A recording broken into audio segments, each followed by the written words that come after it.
Good day, everyone. This is Rosel Salditas. Good day, Mr. Jeffrey Ragura, our professor in Management Information System.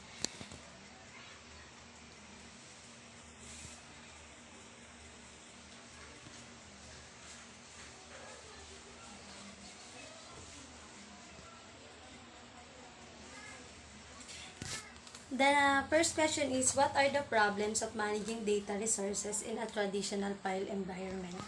Yun yung traditional file environment, yung hindi pa uso yung internet, hindi pa uso yung computer.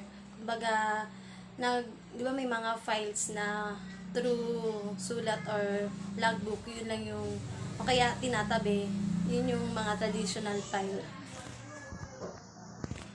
Ano nga ba yung mga problema nun?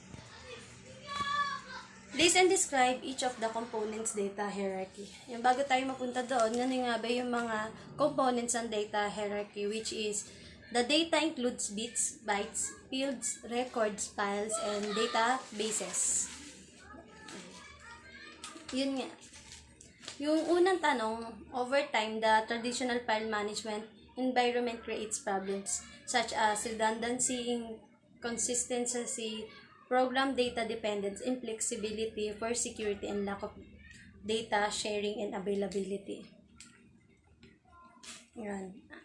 Yun, isa-isay natin yung mga data includes.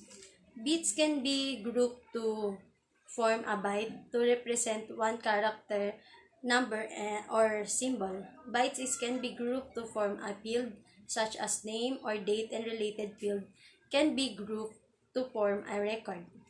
Related records can be collected to form files, and related files can be organized into a database.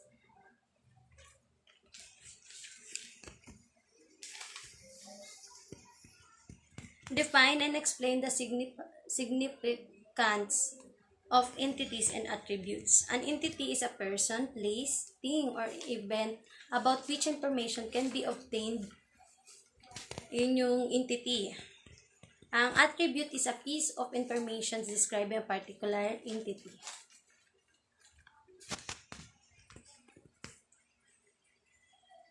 List and describe the problems of the traditional file. Yan na, yun yung, sabi ko ngayon yung mga traditional file, yung katulad before kung paano tayong, alimbawa sa bahay, paano ka magtabi ng gamit, diba? Tinatabi mo.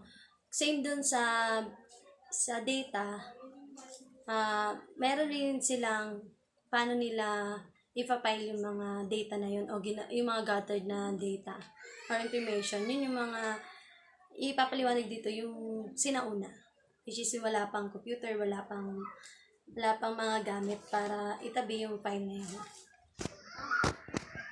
Ano nga ba yung mga problema? The one problem is data redundancy and inconsistency, program data dependence, lack of flexibility for security, and lack of data sharing availability. Data redundancy and inconsistency.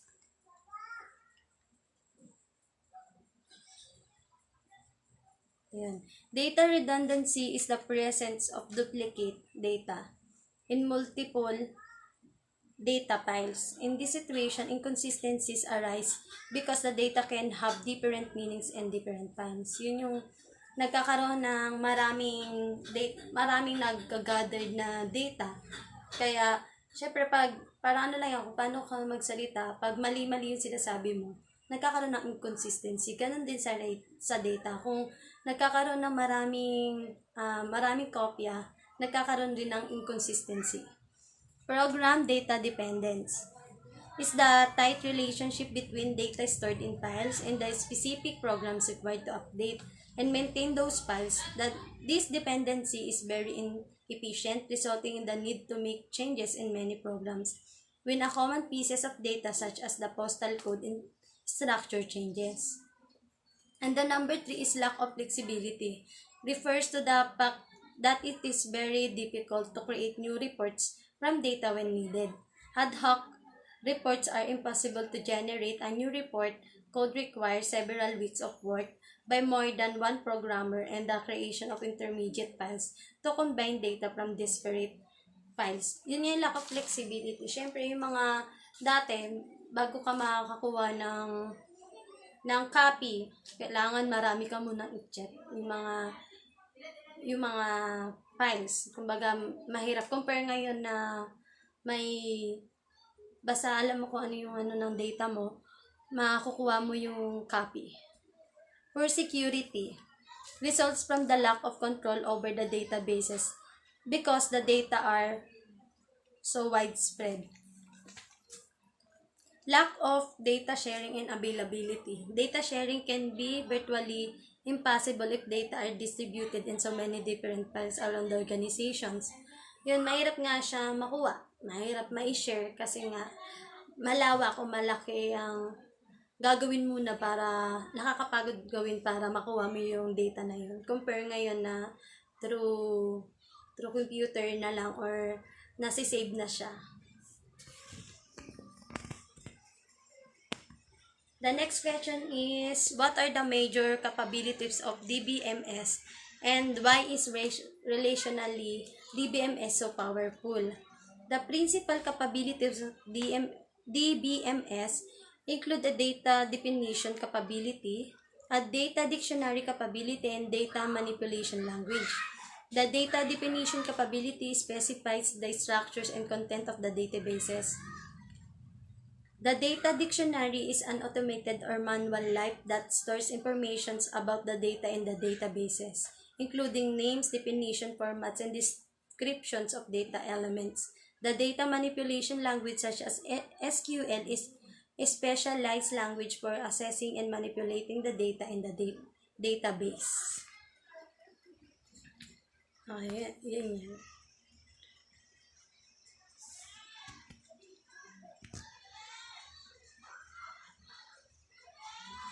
Define a database and a database management system. Database is an organized collection of structured information or data, typically stored electronically in a computer system. A database is usually controlled by a database management system, which is DBMS, to gather the data in the DBMS along with the applications that are associated with them. Ayun, database, nag-ano lang siya, nagko-collect lang siya ng mga informations or ng mga data. Ang database management system ay manage incoming data and organize it and provide space for the data to be modified and extracted by users or the programs. Yun yan, di ba na ko-collect ni database yung mga informations, which is si database management system, siya naman yung mag-organize ng data mo o ng informations na nag-gathered ng isang system.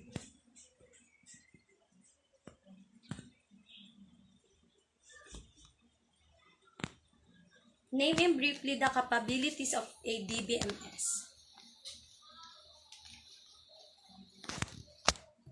Database is defined as storage of collections of the data.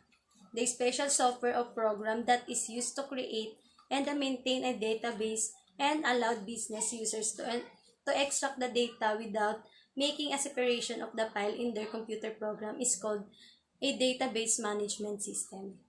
By using DBMS, it reduces the redundancy of the data, or double or repeat data. Then, the data do not need to be updated one by one. But DBMS will ensure that the data has the same values, reduces inconsistency. When updating the software, which means do not require an update too, but the data will stand on their own, this DBMS also makes the users much easier in accessing the data program development and reducing maintenance costs because the system is equipped by ad hoc inquiries to perform in the database. So, this DBMS can solve the problems of traditional file management. Ayun, bago muna tayo pumunta doon sa name and briefly the capabilities, yung DBMS nga ay malaking tulong para mawala na yung traditional file environment kung paano tayo mag-save ng mga data before. Siya na yung makabago, which is malaking bagay kasi hindi na magdo-double or magre-repeat ang data. Hindi rin magkakaroon ng mga inconsistency sa mga datas. Ayun, balik tayo sa name and briefly the capabilities of a DBMS. Data definition is the capability of DBMS to determine the structure, content of the database and to create tables and describe the characteristic of the field in each table. Yan yung mga capabilities ng DBMS. Data dictionary is the manual or automatic tools to store the information about the meaning and characteristic of the data elements in the database. And the next is data manipulation language is a language that used by users to extract the certain data and produce by resultant table based on the user request. And ang sample nito ay yung SQL, which is structured query language. Next is relationally database management system or RDBMS. So para sila ng isa siya sa mga ng DBMS, Relational Data Management System or RDBMS. Same sila na nag-organize ng data pero into related rows and columns, si RDBMS. Yung features niya is it stores data in tables. These tables are created using SQL and data from these tables are also retrieving using SQL. Yan, balik tayo. It is a DBMS in which the database is organized and accessed according to the relationship between data items. In a relational database, relationship between data items are expressed by means of tables. And dependencies among these tables are expressed by data values rather than the pointers. This allows and high degree of data independence.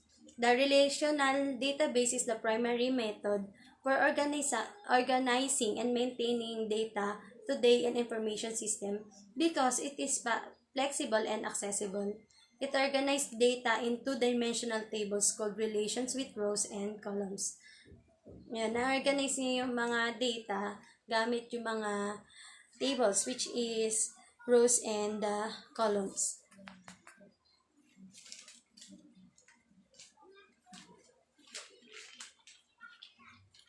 Next question is explain the importance of data manipulation. Importance of data manipulation language. Data manipulation language is actually a way to talk the data to databases that was first used by computers before being adopted by humans.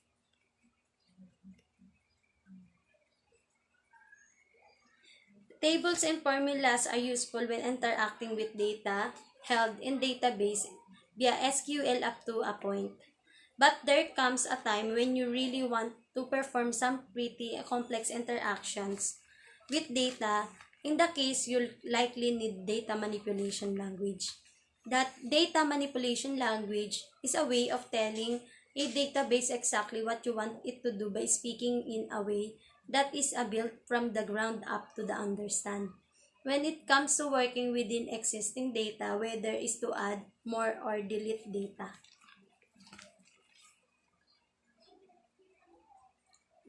Next is explain why non-relational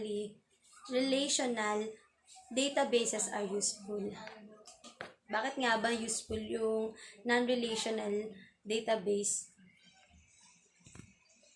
Are there for ideal strong data that may be changed frequently or for applications that handle many different kinds of data? They can support rapidly development applications requiring a dynamic database able to change quickly and to accommodate large amount of complex unstructured data.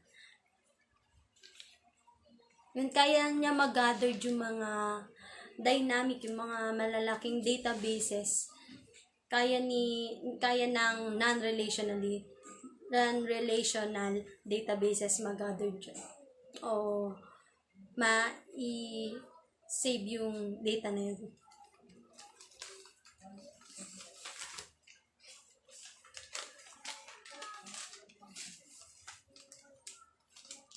Yan. They are useful for accelerating simple against large volumes of structured and unstructured data, including web, social media, graphics, and other forms of data that are difficult to analyze with traditional SQL-based tools. Ayun. Define and describe normalization and referential integrity and explain how they contribute to a well-designed relational database. Normalization, the process of creating small stable data structure from complex groups of data when designing a relational database, minimizes redundant data. Referential integrity rules to ensure the relationship between coupled databases tables remain consistent.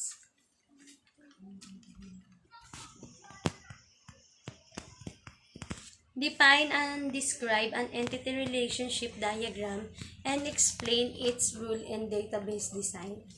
Entity relationship diagram is a methodology for documenting database illustrating the relationship between various entities and the database.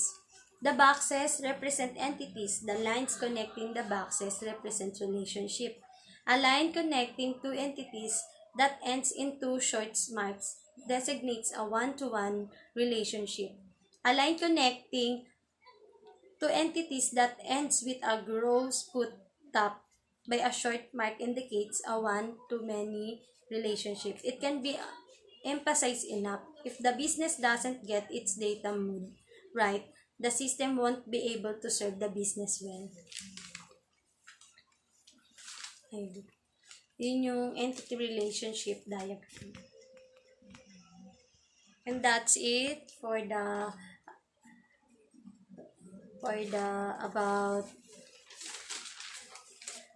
about the problem about traditional file management.